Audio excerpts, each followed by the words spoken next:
जय श्री कृष्णा दोस्तों। एक बार सत्राजित ने भगवान सूर्य की उपासना करके उनसे सैमंतक नाम की मणि प्राप्त की। उस मणि का प्रकाश भगवान सूर्य के समान ही था।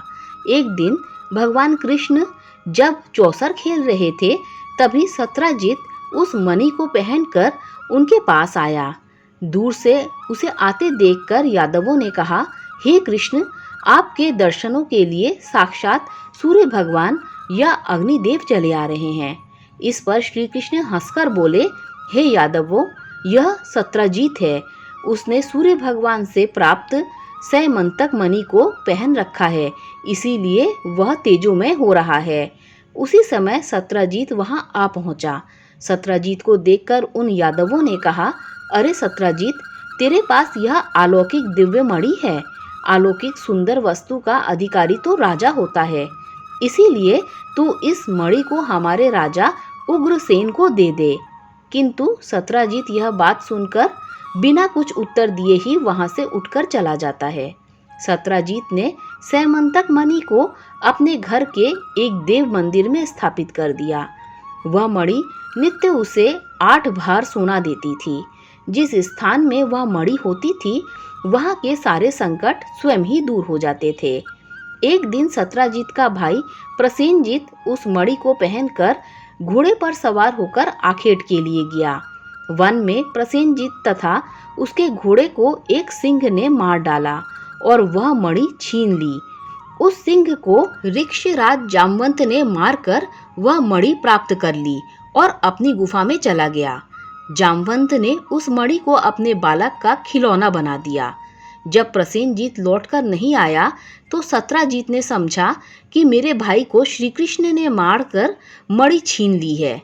श्री कृष्ण जी के ऊपर चोरी का संदेह की बात पूरे द्वारकापुरी में फैल गई। जब श्री कृष्ण ने सुना कि मुझ पर व्यर्थ में चोरी का कलंक लगा है, तो वे इस कलंक को धोने के उद्देश्य से नगर के प्रमुख यादवों को साथ लेकर रथ पर सवार होकर सैमंतक मणि की खोज में निकले। वन में उन्होंने घोड़ा सहित प्रसेनजित को मरा हुआ देखा, पर मणि का कहीं अता पता नहीं था। वहां निकट ही सिंह के पंजों के चिन्ह थे। वे सिंह के पद चिन्हों के सहारे आगे बढ़े तो उन्हें सिंह भी मरा हुआ मिला। वहां पर रीछ के पैरों के चिन्ह मिले, जो कि एक गुफा तक गए थे। जब वे उस भयंकर गुफा के निकट पहुंचे, तब श्री कृष्ण ने यादवों से कहा कि तुम लोग यहीं रुको, मैं इस गुहा में प्रवेश कर मणि ले जाने वाले का पता लगाता हूँ। इतना कहकर वे सभी यादवों को गुफा के मुख पर छोड़कर उस गुफा के भीतर चले गए। वहां जाकर उन्होंने देखा कि उस प्रकाशवान मणि को रीछ का एक बालक लिए हुए खेल रहा है। श्री कृष्ण ने मणि को वहां से उठा लिया। यह देखकर जामवंत अत्यंत क्रोधित होकर श्री कृष्ण को मारने के लिए झपटा। जामवंत और श्री कृष्ण में भयंकर युद्ध होने लगा। जब श्री कृष्ण जी गुफा से वापस नहीं लौटे तो सारे यादव उन्हें मरा हुआ समझकर 12 दिन के उपरांत वहां से द्वारिकापुरी वापस आ गए और समस्त वृत्तांत वासुदेव और देवकी से कहा। वासुदेव और देवकी व्याकुल होकर महामाया दुर्गा की उपासना करने लगे। उनकी उपासना से प्रसन्न होकर दुर्गा देवी ने प्रकट होकर उन्हें आशीर्वाद दिया कि तुम्हारा पुत्र तुम्हें अवश्य मिलेगा। श्री कृष्ण और जामवंत दोनों ही पराक्रमी थे। युद्ध करते हुए गुफा में 28 दिन बीत गए। भगवान श्री कृष्ण की मार से महाबली जामवंत की नस टूट गई। वह अति व्याकुल हो उठा और अपने स्वामी श्री रामचंद्र जी का स्मरण करने लगा।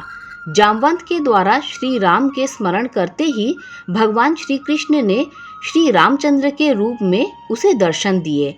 जामवंत उनके चरणों में गिर गया और बोला, हे भगवान, मैंने जाना कि आपने यदुवंश में अवतार लिया है। श्री कृष्ण ने कहा, हे जामवंत, तुमने मेरे राम अवतार के समय रावण के वध हो जाने के पश्चात मुझसे युद्ध करने की इच्छा व्यक्त की थी और मैंने तुमसे कहा था कि मैं तुम्हारी इच्छा अपने अगले अवतार में अवश्य पूरी करूंगा। अपना वचन सत्य सिद्ध करने के लिए ही मैंने तुमसे यह युद्ध किया है। जामवंत ने भगवान श्री कृष्ण की अनेक प्रकार से स्तुति की और अपनी कन्या जामवंती का विवाह उनसे कर दिया। श्री कृष्ण जामवंत को साथ लेकर द्वारिकापुरी पहुंचे। उनके वापस आने से द्वारिकापुरी में चारों ओर प्रसन्नता व्याप्त हो गई।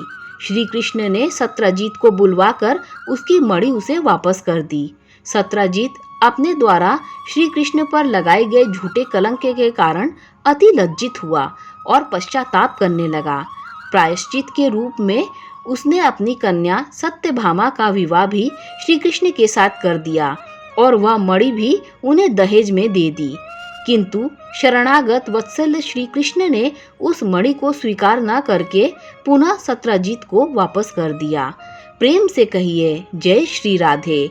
दोस्तों, अगर आपको ये कथा अच्छी लगी हो तो लाइक शेयर सब्सक्राइब कीजिए। Thanks for watching this video.